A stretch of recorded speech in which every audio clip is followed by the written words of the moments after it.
Number the Stars Read Aloud, Chapter 9 and 10. Chapter 9, Why Are You Lying? Anne-Marie went outside alone after supper. Through the open kitchen window, she could hear Mama and Ellen talking as they washed the dishes. Kirsty, she knew, was busy on the floor, playing with the old dolls she had found upstairs, the dolls that had once been Mama's long ago. The kitten had fled when she tried to dress it and disappeared. She wandered to the barn where Uncle Henrik was milking Blossom. He was kneeling on the straw-covered floor beside the cow, his shoulder pressed against her heavy side, his strong tanned hands rhythmically urging her milk into the spotless bucket. The god of thunder sat alertly, poised nearby, watching. Blossom looked up at Anne-Marie with big brown eyes and moved her wrinkled mouth like an old woman adjusting false teeth. Anne-Marie leaned against the ancient, splintery wood of the barn wall and listened to the sharp, rattling sound of streams of milk as they hit the sides of the bucket. Uncle Henrik glanced over at her and smiled without pausing in the rhythm of milking. He didn't say anything. Through the barn windows, the pinkish light of the sunset fell in irregular shapes upon the stacked hay. Flecks of dust and straw floated there in the light. Uncle Henrik, Anne-Marie said suddenly, her voice cold, you are lying to me, you and Mama, both. His strong hands continued, deftly pressing like a pulse against the cow. The steady streams of milk still came. He looked at her again, his deep blue eyes kind of questioning. You're angry, he said. Yes, Mama has never lied to me before, never. But I know there's no great Aunt Bert. Never once in all the stories I've heard, in all the old pictures I've seen, has there been a great Aunt Bert. Uncle Henrik sighed. Blossom looked back at him, as if to say, almost done, and indeed the streams of milk lessened and slowed. He tugged at the cow gently but firmly, pulling down the last of the milk. The bucket was half full, frothy on the top. Finally, he set it aside and washed the cow's udders with a clean, damp cloth. Then he lifted the bucket to a shelf and covered it. He rubbed the cow's neck affectionately. At last, he turned to Anne-Marie as he wiped down the hands with his cloth. How brave are you, little Anne-Marie? He asked suddenly. She was startled and dismayed. It was a question she did not want to be asked. When she asked it of herself, she didn't like her own answer. Not very, she confessed, looking at the floor of the barn. Tall Uncle Henrik knelt before her so that his face was level with hers. Behind him, Blossom lowered her head, grasped a mouthful of hay in her mouth, and drew it in with her wet tongue. The kitten cocked its head, waiting, still hoping for spilled milk. I think that is not true, Uncle Henrik said. I think you are all like your mama, and like your papa, and like me. Frightened, but determined. And if the time came to be brave, I am quite sure you would be very, very brave. But, he added, it is much easier to be brave if you do not know everything. And so your mama does not know everything, neither do I. We know only what we need to know. Do you understand what I'm saying? He asked, looking into her eyes. Anne-Marie frowned. She wasn't sure. What did bravery mean? She had been very frightened the day not long ago, though now it seemed far in the past, when the soldier had stopped her in the street and asked questions in his rough voice. And she had not known everything then. She had not known the Germans were going to take away the Jews. And so when the soldier asked, looking at Ellen that day, what is your friend's name? She had been able to answer him, even though she was frightened. If she had known everything, it would not have been so easy to be brave. She began to understand just a little. Yes, she said to Uncle Henrik, I think I understand. You guessed correctly, he told her. There is no great Aunt Bertie, and never has been. Your mama lied to you, and so did I. We did so, he explained, to help you be brave, because we love you. Will you forgive us for that? Anne-Marie nodded. She felt older suddenly. And I am not going to tell you any more, not now, for the same reason. Do you understand? Anne-Marie nodded again. Suddenly there was a noise outside. Uncle Henrik's shoulders stiffened. He rose quickly, went to the window of the barn, stood in the shadows, and looked out. Then he turned back to Anne-Marie. It is the hearse, he said. It is great Aunt Bertie, who never was. He smiled wryly.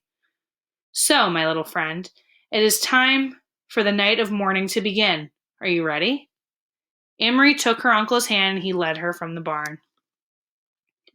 The gleaming wooden casket rested on supports in the center of the living room and was surrounded by the fragile papery flowers that Anne-Marie and Ellen had picked that afternoon. Lighted candles stood in the holders on the table and cast a soft, flickering light. The hearse had gone, the solemn-faced men who had carried the casket indoors had gone with it, after speaking quietly to Uncle Henrik. Kirsty had gone to bed reluctantly, complaining that she wanted to stay up with the others, that she was grown up enough, that she had never before seen a dead person in a closed-up box, that it wasn't fair. But Mama had been firm, and finally Kirsty, sulking, had trudged upstairs with her dolls under one arm and the kitten under the other. Ellen was silent and had a sad expression. "I'm so sorry your Aunt Bertie died," Anne-Marie heard her say to Mama, who smiled sadly and thanked her. Anne-Marie had listened and said nothing. So now I, too, am lying, she thought, and to my very best friend. I could tell Ellen that it isn't true, that there is no great Aunt Bertie. I could take her aside and whisper the secret to her so that she wouldn't have to feel sad. But she didn't. She understood that she was protecting Ellen the way her mother had protected her. Although she didn't understand what was happening or why the casket was there, or who, in truth, was in it, she knew that it was better, safer, for Ellen to believe in great Aunt Bertie. So she said nothing. Other people came as the night sky grew darker. A man and a woman, both of them dressed in dark clothing. The woman, carrying a sleeping baby, appeared at the door, and Uncle Henrik gestured them inside. They nodded to Mama and to the girls. They went, following Uncle Henrik, to the living room and sat down quietly. "Friends of great Aunt Bertie," Mama said quietly in response to Anne-Marie's questioning look. Anne-Marie knew that Mama was lying again, and she could see Mama understood that she knew. They looked at each other for a long time and said nothing. In that moment, with that look, they became equals. From the living room came the sound of a sleepy baby's brief wail. Anne-Marie glanced through the door and saw the woman open her blouse and begin to nurse the infant, who quieted. Another man arrived, an old man, bearded. Quietly he went to the living room and sat down, saying nothing to the others, who only glanced at him. The young woman lifted her baby's blanket, covering its face in her own breast. The old man bent his head forward and closed his eyes, as if he were praying. His mouth moved silently, forming words that no one could hear. Anne-Marie stood in the doorway, watching the mourners as they sat in the candlelit room. Then she turned back to the kitchen and began to help Ellen and Mama as they prepared food. In Copenhagen, she remembered, when Lise died, friends had come to their apartment every evening. All of them had brought foods that Mama wouldn't need to cook. Why hadn't these people brought food? Why didn't they talk? In Copenhagen, even though the talk was sad, people had spoken softly to one another and to Mama and Papa. They had talked about Lise, remembering happier times. Thinking about it, she sliced cheese in the kitchen. Anne-Marie realized that these people had had nothing to talk about. They couldn't speak of happier times with great Aunt Bertie when there was never a great Aunt Bertie at all. Uncle Henrik came into the kitchen. He glanced at his watch and then at Mama. "It's getting late," he said. "I should go to the boat." He looked worried. He blew out the candle so that there would be no light at all and opened the door. He stared beyond the gnarled apple tree into the darkness. "Good, here they come," he said in a low, relieved voice. "Ellen, come with me." Ellen looked questioningly toward Mama, who nodded. "Go with Henrik," she said. Anne-Marie watched, still holding the wedge of the firm cheese in her hand, as Ellen followed Uncle Henrik into the yard. She could hear a sharp, low cry from Ellen, and then the sounds of voices speaking softly. In a moment, Uncle Henrik returned, behind him with Peter Nielsen. Tonight, Peter went first to Mama and hugged her. Then he hugged Anne-Marie and kissed her on the cheek, but he said nothing. There was no playfulness to his affection tonight, just a sense of urgency, of worry. He went immediately to the living room, looked around, and nodded at the silent people there. Ellen was still outside, but in a moment the door opened and she returned, held tightly like a little girl, her bare legs dangling against her father's chest. Her mother was beside them. Chapter 10. Let us open the casket. "You are all here now," Uncle Henrik said, looking around the living room. "I must go." Anne-Marie stood in the wide doorway, looking in from the hall. The baby slept now, and its mother looked tired. Her husband sat beside her, his arm across her shoulders. The old man's head was still bent. Peter sat alone, leaning forward with his elbows on his knees. It was clear that he was deep in thought. On the sofa, Ellen sat between her parents, one hand clasped tightly in her mother's. She looked up at Anne-Marie but didn't smile. Anne-Marie felt a surge of sadness. The bond of their friendship had not broken, but it was as if Ellen had moved now into a different world, the world of her own family and whatever lay ahead for them. The elderly bearded man looked up suddenly as Uncle Henrik prepared to go.